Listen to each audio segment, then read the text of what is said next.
శ్రీ గణేశాయ నమః. శ్రీమాత్రే నమః. శివాయ గురవే నమః. శ్రీకృష్ణ పరబ్రహ్మణే నమః. శ్రీరామాయ నమః. శ్రీ గురుభ్యో నమః. నారాయణం నమస్కృత్య నరం చైవ నరోత్తమం దేవీం సరస్వతీం వ్యాసం తతో జయముదీరయేత్. సచ్చిదానందరూపాయ విశ్వోత్పత్యాదిహేతవే తాపత్రయ వినాశాయ శ్రీకృష్ణాయ వయం నమః. మోహనవాణి ఛానల్ ద్వారా ఉపనిషత్ కథలు వింటూ ఉన్నటువంటి భక్తామ తల్లులకు తండ్రులకు ముందుగా నా యొక్క సాధువాదాలు. ఈ రోజున విద్యాభిమానం, నిత్య అభిమానం అనేటువంటి కథని పరిశీలిద్దాం. దీనికి మంత్రం ఏం చెప్పారంటే, ఓం ఆప్యాయంతు మమాంగాని వాక్ప్రాణశ్చక్షు శ్రోత్రమథో బలమింద్రియాణి చ సర్వాణి సర్వం బ్రహ్మోపనిషదం మా అహం బ్రహ్మ నిరాకుర్యాం మా బ్రహ్మ నిరాకరణ మంస్య నిరాకరణం మేస్తు తదాత్మాని నిరతే య ఉపనిషత్సు ధర్మాస్తే మయి సంతుతే మయి సంతుః. ఓం శాంతి శాంతి శాంతి. ఇది మంత్రం. ఏమిటి దీని అర్థం? నా అవయవాలైనటువంటి వాక్కు, ప్రాణం, కళ్ళు, చెవులు మరియు మిగిలినటువంటి ఇంద్రియాలన్నీ కూడా అత్యంత శక్తిమంతమై ఉండుగాక. ఉపనిషత్తులు చెప్పేటటువంటి భగవంతుడే సర్వం. ఆ భగవంతుణ్ణి నేను నిరాకరించకుండా ఉందునుగాక. అంతేకాకుండా భగవంతుడు కూడా నన్ను నిరాకరించకుండా ఉండుగాక. భగవంతుడి నుండి నిరాకరణ ఉండకుండా ఉండుగాక. నా నుండి నిరాకరణ ఉండకుండా ఉండుగాక. ఉపనిషత్తుల్లో చెప్పబడినటువంటి ధర్మాలు ఆత్మని ఆకాంక్షించేటటువంటి నాలో నెలకొని ఉండుగాక అని దీని యొక్క అర్థం. ఇక కథలోకి వెళితే, అది ఒక పవిత్రమైనటువంటి ఆశ్రమం. ఎటువైపు చూసినా అన్ని పరిసరాలు పవిత్రంగానే కనిపిస్తూ ఉన్నాయి. ఉదయాన్నే లేచి ధ్యానం, జపం, సాధన అన్నీ పూర్తి చేసుకొని అభ్యాసానికి సిద్ధంగా ఉన్నారు శిష్యులు. గురుకులంలో గురువుగారు ఒక ఎత్తైన ఆసనం మీద పరిచినటువంటి జముక్క చర్మం మీద కూర్చొని ఉన్నారు. గురువుగారికి నమస్కారం చేశారు. శిష్యులు తమ తమ ఆసనాల మీద కూర్చున్నారు. ముందు రోజు నేర్చుకున్నటువంటి పాఠాన్ని రాత్రంతా బాగా చదువుకొని అందులో తమకు వచ్చినటువంటి సందేహాలు గురువుగారిని అడిగి తెలుసుకోవాలని ఎదురు చూస్తూ ఉన్నారు పిల్లలంతా. గురువుగారు కూర్చున్నాడు, పిల్లలు కూర్చున్నారు. ఇంతలో ఒక బ్రహ్మచారి లేచి నిలబడి తన సందేహాన్ని అడుగుతూ ఉన్నాడు. ఆచార్య, మనస్సు తనకిష్టమైనటువంటి విషయాల మీదకి వెళ్ళేటట్టుగా ప్రాణం తన పనుల్ని చేయడానికి, మానవుడు మాట్లాడటానికి, కళ్ళకి చెవులకి సంబంధించిన పనులకి ఏ శక్తి కారణమవుతోంది? ఇది అతను అడిగిన ప్రశ్న. అంటే ప్రాణం తన పనులు చేయాలన్నా, మనస్సు తన ఇష్టమైనటువంటి వాటి మీదకి వెళ్ళాలన్నా, మాట్లాడాలన్నా, కళ్ళు చూడాలన్నా, చెవులు వినాలన్నా ఏ శక్తి కారణమవుతుంది?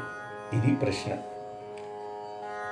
గురుగారు అన్నారు, ఓ బ్రహ్మచారి, ఆత్మశక్తి వల్లనే చెవి వినగలుగుతోంది, కన్ను చూడగలుగుతోంది, నాలుక మాట్లాడగలుగుతోంది, మనస్సు గ్రహించగలుగుతోంది, ప్రాణాలు పనిచేస్తున్నాయి.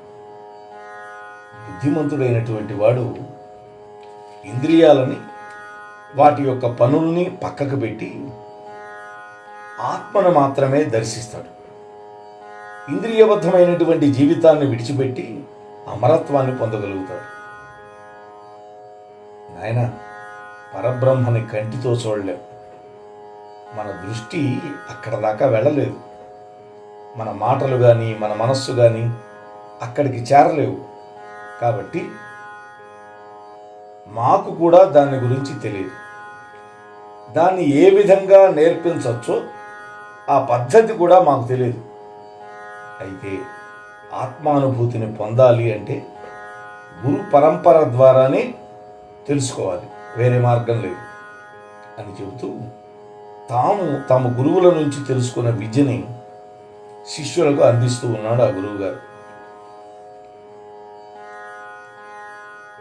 మాటల్ని చెప్పడానికి కలిగే శక్తిని కానీ, మనస్సు తన పనుల్ని చేయడానికి అవసరమైన శక్తిని కానీ, ప్రాణానికి శ్వాసక్రియ చేసే శక్తిని కానీ ఇస్తున్నది ఎవరు అంటే బ్రహ్మము. అదే పరబ్రహ్మం. నేను బ్రహ్మతత్వాన్ని గురించి బాగా తెలుసుకున్నాను అని ఒకవేళ గనక నువ్వు అనుకుంటే నువ్వు తెలుసుకున్నది చాలా తక్కువ. నువ్వు బ్రహ్మము యొక్క ఏ రూపాన్ని ఇక్కడ తెలుసుకుంటున్నావో, ఏ రూపాన్ని దేవతల్లో తెలుసుకుంటున్నావో అది కూడా చాలా చాలా తక్కువే. ఈ విషయం తెలుసుకోవడానికి నీకు ఒక చక్కటి కథ చెబుతాను, అప్పుడు నీకు బాగా అర్థమవుతుంది అని గురువుగారు కథ మొదలుపెట్టాడు. పూర్వం దేవతలకి రాక్షసులకి మధ్య ఎప్పుడూ శత్రుత్వమే ఉండేది. ఒకళ్ళని చూస్తే ఒకళ్ళకి పడదు. చిన్న చిన్న విషయాలకు కూడా వాళ్ళు వాదులాడుకోవటం, తగులాడుకోవటం, చివరికి ఒకళ్ళనొకళ్ళు చంపుకోవడం కూడా అలవాటుగా మారిపోయింది. ఒకసారి ఇదే విధంగా వాదించుకొని చివరికి యుద్ధానికి దిగారు. మాటల యుద్ధం అయిపోయింది, ఆయుధాల యుద్ధానికి దిగారు. ఆ యుద్ధంలో దేవతలు రాక్షసులను ఓడించి విజయం పొందారు. యుద్ధంలో రాక్షసులు చాలామంది చచ్చిపోయారు, మిగిలిన వాళ్ళు పారిపోయారు, బతికిన వాళ్ళు. యుద్ధంలో జయం పొందారు కాబట్టి దేవతలను అందరూ పొగిడారు. పొగడ్తలకు ఉబ్బని వాళ్ళు ఈ ప్రపంచంలో ఎవడైనా ఉంటాడా? సామాన్యుడు కూడా పొగడ్తలకి లొంగిపోతాడు, గర్వపడతాడు. నా అంతటి వాడు లేడు అనుకుంటూ ఉంటాడు. అదేవిధంగా దేవతలు కూడా ఈ పొగడ్తలకి ఉబ్బి తబ్బిపోయిపోయారు. అంటే ఏమిటి? ఈ విజయం మేమే సాధించాం అని గర్వంతో విర్రవీగుతూ ఉన్నారు. తమ విజయానికి కారణం పరబ్రహ్మ శక్తి అనే విషయాన్ని మర్చిపోయారు. మాకంటే గొప్పవాళ్ళు లేరు అనుకుంటున్నారు, అహంకారంలో పడిపోయారు. ఇప్పుడు వాళ్ళు పూర్తిగా పరమాత్మని వదిలిపెట్టేశారు. అంటే మాదేను శక్తి అనుకుంటున్నారు. సర్వశక్తివంతుడైనటువంటి ఈశ్వరుడికి వాళ్ళ మనస్సులో ఉన్నటువంటి స్థానం కూడా లేకుండా పోయింది. దేవతలకు కలిగినటువంటి గర్వాన్ని ముందు బ్రహ్మం తెలుసుకుంది. వెంటనే వాళ్ళ ఎదుట దివ్యమైన తేజస్సుతోటి ప్రకాశించింది. కానీ వాళ్ళకి తమ ముందుకు వచ్చి నిలబడినటువంటి ఆ అపురూపమైనటువంటి శక్తి ఏమిటో అర్థం కాదు. దేవీ భాగవతంలో కూడా ఉంటుంది కథ. దేవతల్లో పెరిగిపోయినటువంటి అహంభావాన్ని గుర్తించాడు పరబ్రహ్మం.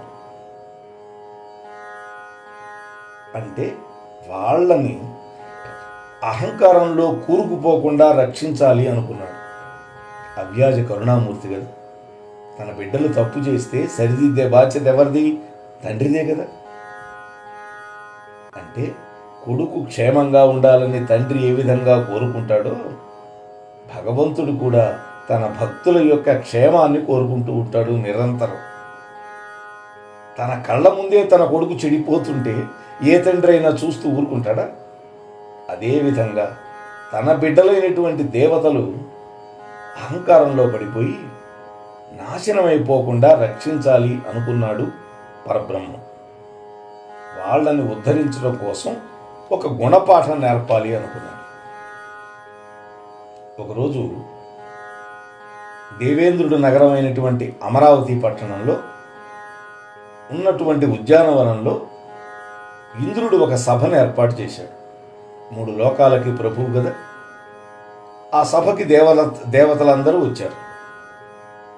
దేవతలకు అసలు విషయం చెప్పడానికి అదే మంచి సమయం అనుకున్నాడు. ఆ సభలోనే ఉన్న పరబ్రహ్మం వెంటనే వాళ్ళకి ఎదురుగా గొప్ప ప్రకాశవంతమైనటువంటి ఒక యక్షుడు రూపంలో ప్రత్యక్షమయ్యాడు. అంత గొప్ప తేజస్సు ఎట్లా వచ్చిందో, ఎక్కడి నుంచి వచ్చిందో, అసలు దాని స్వరూప స్వభావం ఏమిటో ఎవ్వడికి అర్థం కాదు. ఆ దేవతలు ఎవరికి అర్థం కాదు. ఆశ్చర్యంతో, భయంతో కళ్ళు తెరిచి చూస్తూ ఉండిపోయారు, కళ్ళప్పగించి. ప్రకాశవంతమైన ఆ శక్తిని చూసి దేవతలు ఆశ్చర్యంతో పాటు భయం కూడా పడ్డారు. ఆ రూపం ఏమిటో తెలుసుకోవాలని అనుకున్నారు. ఆ పనిని అగ్నిదేవుడికి అప్పగిద్దామని నిర్ణయించుకున్నారు ఇంద్రాది దేవతలు. దేవతలంతా కలిసి అగ్నిదేవుడి దగ్గరకు వచ్చారు. ఓ అగ్నిదేవా, యజ్ఞాలు జరిగినప్పుడు ఆహుతులని ఎవరి వాళ్ళకి అందజేస్తావు కదా, నువ్వు సర్వజ్ఞుడివి, శక్తిమంతుడివి. ఓ జాతవేద, మా బుద్ధికి అందనటువంటి ఆ ప్రకాశవంతమైన శక్తి రూపం ఏమిటో తెలుసుకొని వచ్చి మాకు చెప్పు అని అభ్యర్థించారు. అయితే అగ్ని పొంగిపోయాడు. ఎందుకని? అంత గొప్పగా తనను పిలిచి అడిగినందుకు, తాను మాత్రమే అందుకు సమర్థుడని వాళ్ళు చెప్పినందుకు అగ్ని ఉబ్బిపోయాడు. అట్లాగే తెలుసుకొని వస్తానని యక్షుడి దగ్గరికి వేగంగా వెళ్ళాడు. యక్షుడి దగ్గరికి వెళ్ళాడు, కానీ నువ్వు ఎవరివి అని అడగలేదు.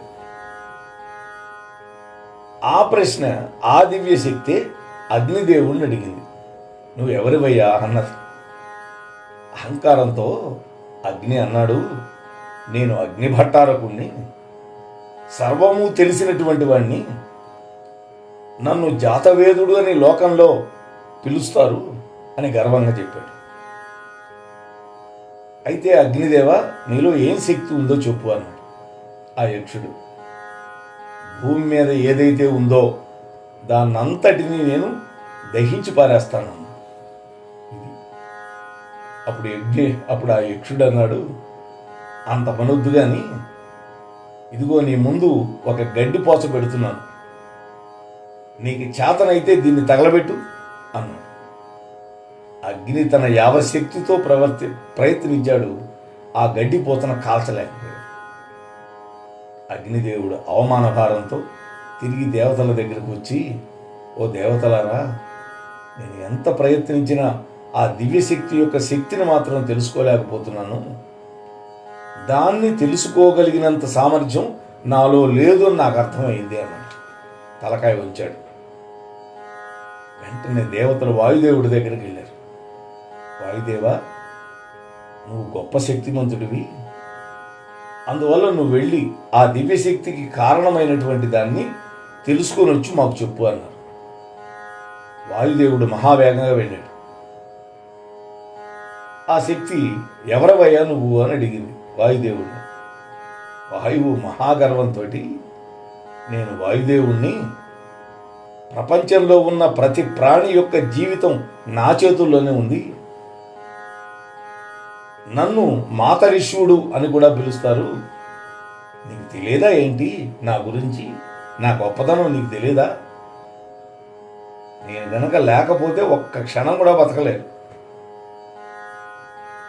అనగానే ఆ యక్షుడు రూపంలో ఉన్న ఆ తేజస్సు బ్రహ్మం, అయితే నీలో ఏం శక్తి ఉంది అని అడిగింది ఆ యక్షుడు. భూమి మీద ఉన్నదాన్ని దేన్నైనా ఎగరగొడతాను అన్నాడు. ఇది అగ్నిదేవుడు తగలబెడతానన్నాడు, ఈయన ఎగరగొడతానన్నాడు. వెంటనే ఆ వాయుదేవుడు ముందర ఒక గడ్డిపోతను పెట్టి, దీన్ని ఎగరగొట్టు నీకు చేతైతే అని యక్షుడు అన్నాడు. వాయువు తన సర్వశక్తిని ఉపయోగించాడు. కానీ ఆ గడ్డిపోచ ఇంచుక కూడా కదల. అవమానంతో దేవత దగ్గరికి వెళ్ళి ఆ అపురూప శక్తి యొక్క తత్వం ఏంటో నేను తెలుసుకోలేకపోయాను, నేను ఓడిపోయినాను అని చెప్పాడు. ఆ తర్వాత దేవతలు ఇంద్రుణ్ణి పంపాలి అనుకొని ఇంద్రుడి దగ్గరికి వెళ్ళి, ఓ దేవేంద్ర, నువ్వు 3 లోకాలకి ప్రభువి, ఈ పనికి నువ్వే సమర్థుడివి, అందువల్ల నువ్వు వెళ్ళి ఆ దివ్యశక్తి యొక్క తత్వం ఏమిటో తెలుసుకొని వచ్చి మా భయాన్ని మా సందేహాలు తీర్చు అన్నాడు. ఇంద్రుడు వాళ్ళు అడిగినట్లుగా తెలుసుకొని వస్తానని వెళ్ళాడు. కానీ ఇంద్రుడు వెళ్ళగానే ఆ దివ్యమైన ప్రకాశం మాయమైపోయింది. దివ్యశక్తి ఏమైందో తెలియలే. ఇంద్రుడు అయోమయంగా అన్ని వైపులు వెతుకుతున్నాడు. నిరాశతో వెనక్కి తిరిగి వెళ్ళిపోకుండా దేవతలు తనకు అప్పగించినటువంటి పనిని తప్పకుండా పూర్తి చేయాలి అని నిర్ణయించుకొని అక్కడే ఉండిపోయాడు. ఆ సమయంలో దివ్యశక్తి అదృశ్యమైనటువంటి ప్రదేశంలోనే ఇంద్రుడికి ఆకాశంలో గొప్ప సౌందర్యం కలిగి శోభాయమానంగా ప్రకాశిస్తూ ఉన్నటువంటి హిమవంతుడి యొక్క కుమార్తె అయినటువంటి ఉమాదేవి కనపడింది, పార్వతీమాత. ఇంద్రుడు భక్తితోటి వినయంతో ఆ తల్లికి నమస్కరించి, దేవి, ఇంతవరకు దేవతలను భయపెట్టినటువంటి ఆ దివ్యశక్తి ఎవరు అని అడిగాడు. అప్పుడు ఆ ఉమాదేవి చెప్పింది, ఓ దేవేంద్ర, యక్షస్వరూపంలో వచ్చినటువంటి దివ్యశక్తి ఆ పరబ్రహ్మం. అంతటా ఆవరించి ఉండే పరబ్రహ్మమే రాక్షసులతో జరిగినటువంటి యుద్ధంలో మీకు విజయం కలిగేలా చేసింది.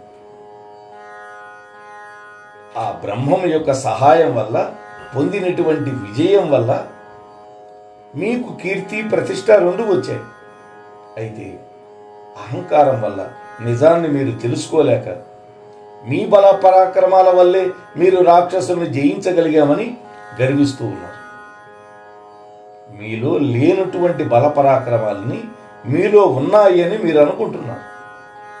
మీకు కలిగినటువంటి మిథ్యాభిమానం పోగొట్టడానికే ఆ పరబ్రహ్మం మీ ముందర ప్రకాశవంతమైనటువంటి దివ్య శక్తిగా వచ్చి నిలబడింది. మీరు మీ బల పరాక్రమాలతో గడ్డిపోచను కూడా కదిలించలేకపోయారు. ఎందుకంటే ఆ సమయంలో బ్రహ్మం మీకు సహకరించలా. కాబట్టి మీలో ఉన్న శక్తి సామర్థ్యాలు పరబ్రహ్మం యొక్క శక్తే అని మీరు తెలుసుకోండి అని చెప్పి ఆ ఉమాదేవి అంతర్ధానం అయిపోయింది.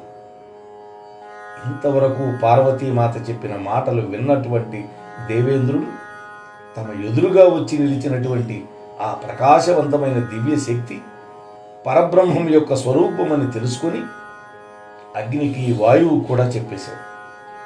అప్పుడు అగ్ని, వాయువు, ఇంద్రుడు ఆ పరబ్రహ్మం దగ్గరికి వెళ్ళి దర్శించటం వల్ల, అలాగే పార్వతీమాత చెప్పటం వల్ల ఆ దివ్యమైన తేజస్సు పరబ్రహ్మము అని మొట్టమొదట ఇంద్రుడు చెప్పడం వల్ల వాయువు, అగ్ని ఇద్దరూ తెలుసుకోగలిగారు. ఇక్కడ జ్ఞాభిమానాన్ని వదులుకున్నటువంటి అగ్నిదేవుడు, వాయుదేవుడు, ఇంద్రుడు దేవతల్లో గొప్పవాళ్లుగా మిగిలిపోయారు. తెలుసుకున్నందువల్ల, అజ్ఞానాన్ని పోగొట్టుకున్నందువల్ల. యక్ష రూపంలో వచ్చినటువంటి దివ్యశక్తిని పరబ్రహ్మ స్వరూపంగా మొట్టమొదట తెలుసుకున్నటువంటి ఇంద్రుడు బ్రహ్మవేత్తలలో మొట్టమొదటివాడుగా నిలబడ్డాడు.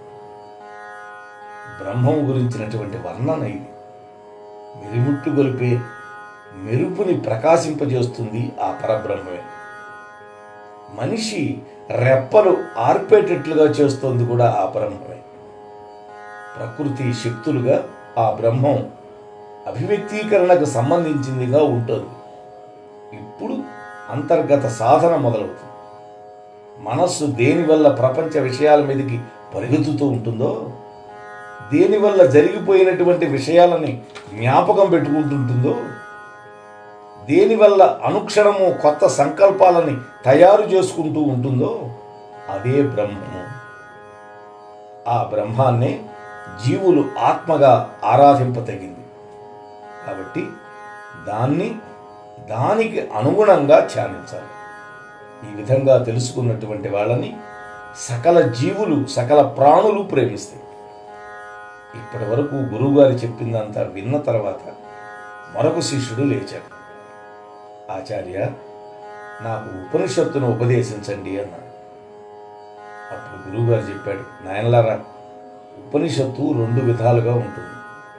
ఒకటి పరబ్రహ్మం గురించి మనకు అసలైనటువంటి జ్ఞానాన్ని కలిగించేదైతే, రెండోది ఆ జ్ఞానం ద్వారా పరబ్రహ్మాన్ని చేరుకోవటానికి, అహం బ్రహ్మస్మి అనేటువంటి అనుభవాన్ని పొందడానికి కావలసినటువంటి సాధనలు తెలియజేస్తుంది. చూశారు,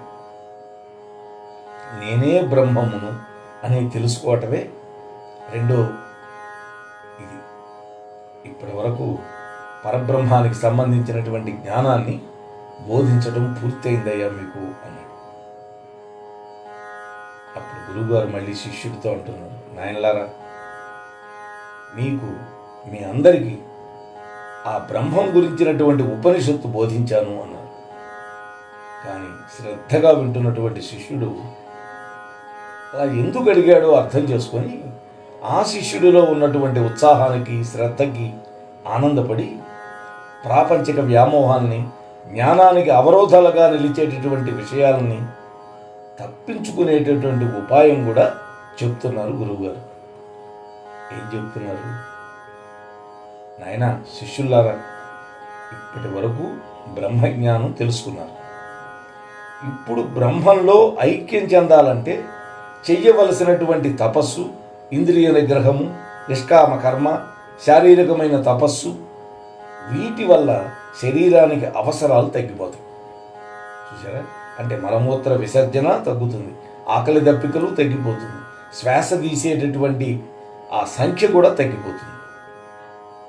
ఎప్పుడైతే ఇంద్రియాలను నిగ్రహించావో దానివల్ల కోరికలు నశించిపోతాయి. నిష్కామ కర్మలు చేయటం వల్ల నువ్వు పూర్వజన్మలో ప్రోగు చేసుకున్నటువంటి కర్మలన్నీ నాశనం అయిపోతాయి. బ్రహ్మాన్ని చేరుకోవాలి అంటే మొట్టమొదట సత్యాన్ని ఆశ్రయించాలి. ఈ విధంగా ఉపనిషత్తును తెలుసుకున్న వాళ్ళు పాపాలను పోగొట్టుకొని అనంతము, మహోన్నతము, ఆనందమయము అయినటువంటి ఆ పరబ్రహ్మంలో ప్రతిష్ఠితుడు అవుతాడు. అవును, తప్పకుండా ప్రతిష్ఠితుడు అవుతాడు. మనస్సుతో బ్రహ్మ విషయకమైనటువంటి సంకల్పం తనకు కలగాలి అని ధ్యానం చేసేటటువంటి వాడు ఆ బ్రహ్మం యొక్క స్వరూపాన్ని చూడగలుగుతాడు. ఆ ప్రసిద్ధమైనటువంటి బ్రహ్మస్వరూపం ప్రతి ప్రాణిలో కూడా ఉన్నదని గ్రహించి ప్రతి ఒక్కడూ ఉపాసన చేయడానికి ప్రయత్నం చేయాలి. బ్రహ్మజ్ఞానాన్ని తెలుసుకున్నవాడే పరబ్రహ్మాన్ని చేరుకోగలుగుతాడు అని ఈ అద్భుతమైనటువంటి విద్యాభిమానము అనేటువంటి ఆఖ్యానాన్ని ముగిస్తూ ఉన్నారు గురువుగారు. నేను కూడా యథాశక్తి మీతో పంచుకునే ప్రయత్నం చేశాను. మీ వద్ద సెలవు తీసుకునే మీ ధర్మవరపు వెంకటరమణ. ఈ ఛానల్కి ఇంకా సబ్స్క్రైబ్ చేయకపోతే చేయండి. ప్రవచనం నచ్చితే లైక్ చేసి మీ బంధుమిత్రులకి పంచండి. మీ అభిప్రాయాన్ని కామెంట్ రూపంలో కూడా తెలియజేయండి. ఎక్కువ మంది చూస్తున్నారు కానీ లైక్ చేయటం మర్చిపోతున్నారు. ఇది ఎంతో అవసరమని మీతో మనవి చేసుకుంటూ ముగిస్తున్నాను. స్వస్తి. మన కార్యక్రమాలు నచ్చితే ఒక లైక్ చేయండి, మాకు ఎంతో ఎంకరేజ్మెంట్గా ఉంటుంది.